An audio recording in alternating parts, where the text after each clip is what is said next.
Well, if you look at the structure of the Pentateuch, we've got 5 books, right? So right in the middle, we got Leviticus. So that suggests maybe Leviticus is central, at least structurally. We could also observe that, break it up a little bit differently. We got 5 books, but we also kind of, in the flow of the Pentateuch, have this theme of Sinai. And so in Exodus 19, verse 1, Israel arrives at Sinai where they receive the instruction from Yahweh. And it isn't until Numbers 10, verse 12 that they set out from Sinai. And so we could say everything before Exodus 19:1 is before Sinai. 19:1, Exodus 19:1 to Numbers 10:12, which encompasses all of Leviticus as well, is at Sinai, receiving instruction from Yahweh. And Numbers 10, verse 12 to the end of Deuteronomy is after Sinai. And all 3 chunks are a similar length. And if we remember that the Pentateuch is yes, it's 5 books, but it's also the book of Moses. We could also chunk it as before Sinai, at Sinai, after Sinai. Right in the middle is Leviticus, but also right in the middle of Sinai is the Day of Atonement at Leviticus 16.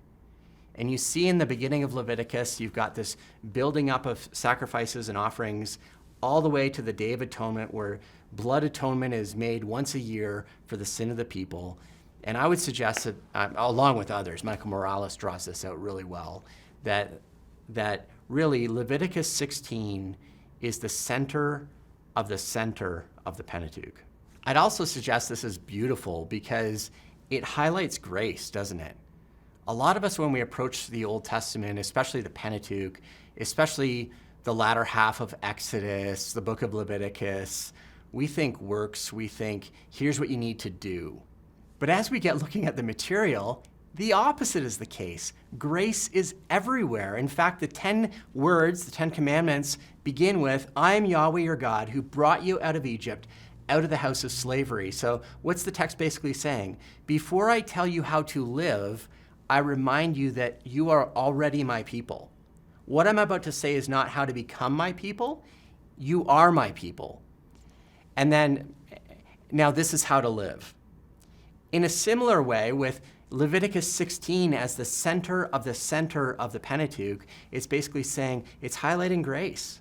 Here is a gracious provision from your awesome, loving, covenant God for how to continue on as his people. You need the provision of the Day of Atonement. So it's highlighted at the very center of the Pentateuch.